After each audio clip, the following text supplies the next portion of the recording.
میرے اوپر ایک کیس کیا ہے کہ میں نے ملک سے غداری کی. ملک سے کیا غداری کی کہ جنرل فیصل نصیر کو میں نے کہہ دیا ڈرٹی ہیری, اور میں نے اس کو کہا کہ یہ ذمہ دار ہے میرے قتل کا کرنے کی کوشش پہ. اس کو کہا جی آپ نے ملک سے غداری کر دی. اس کو ملک سے غداری کہہ رہے ہیں. سو اس کا مطلب یہ کہ یا تو وہ جنرل فیصل نصیر قانون سے اوپر ہے, یا آپ نے اس کو لائسنس دیا ہوا ہے کہ وہ کسی کو قتل کر دے, یا تو یہ ہے مطلب.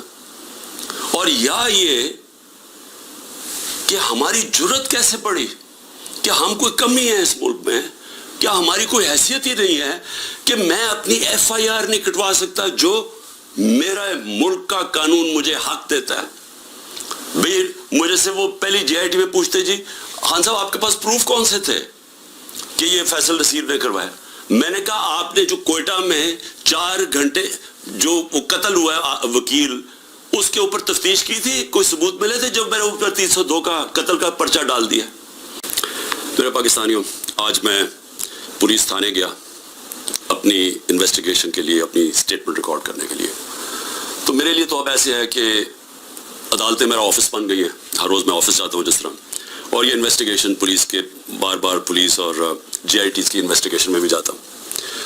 میں صرف اپنی قوم کو آج یہ بتانا چاہتا ہوں کہ مجھے اس دوران میں اللہ کا شکر ادا کرتا ہوں کہ یہ جو میں 14 مہینے سے گزرا ہوں, میں نے 27 سال پہلے تحریک انصاف شروع تو کی تھی کہ اس ملک میں سب سے بڑا مسئلہ یہ ہے کہ انصاف نہیں ہے. مطلب انصاف کا مطلب یہ, انصاف اب یاد رکھیں ہمیشہ کمزور کو چاہیے ہوتا ہے, طاقتور اپنے آپ کو قانون سے اوپر رکھتا ہے.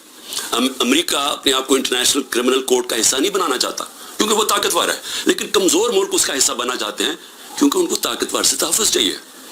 جنگل کے اندر کمزور کو کوئی تحفظ نہیں ملتا, جو طاقتور ہوتا ہے بس اس کا راج ہے.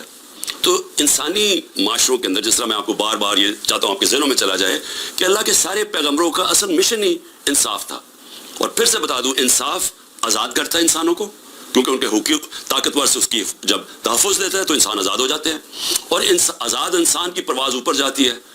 ایک انصاف کے معاشرے میں امن ہوتا ہے, اور امن, انصاف اور آزاد معاشرے خوشحال ہوتے ہیں. جو آج آپ سارے دنیا کے معاشرے دیکھ لیں, یہ جو بھی مغرب, یورپ وغیرہ, یہ جو بھی خوشحالی ہے وہاں یہ ساری چیزیں ہیں, انصاف ہے, آزاد ہیں, امن ہے, خوشحال ہے.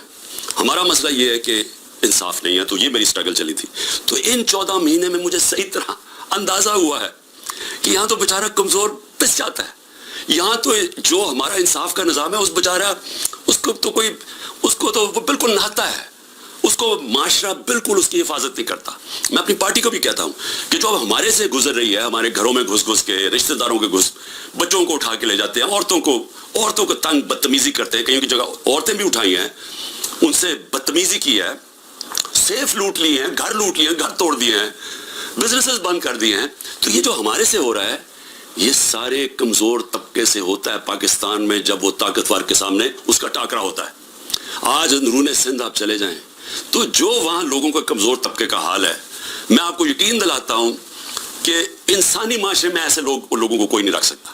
یعنی ہوتا کیا ہے کہ وہ ان کے خلاف جرم بھی ہوتا ہے, ظلم بھی ہوتا ہے, اور انہی کو پھر ان کے اوپر سزا بھی مل جاتی ہے. یہ ہر جگہ ہے. یہ ہمارا بدقسمتی سے پختونخوا میں تھوڑا سا کم ہے, لیکن جس طرح آپ نیچے جاتے جائیں, پنجاب پھر سدن پنجاب پھر سندھ, وہاں تو کوئی کمزور کی کوئی سننے والا نہیں ہے.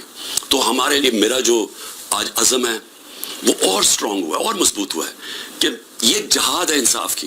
کیوں اللہ کے پیغمبروں نے سب نے انصاف کے اوپر بات کی تھی؟ کیونکہ یہ انسانوں کو آزاد کرتا ہے. ہمارے لوگ غلام ہیں, حقیقی آزادی اس لیے ہے. تو میں تفتیش پہ آتا ہوں. تفتیش کیا تھی جی کہ 9 مئی کو بہت بڑی سازش ہوئی ہے, اور کوئی پتہ نہیں وہ ویگو ڈالا وہاں پہنچا اور اس کو اٹھا کے لے جائے.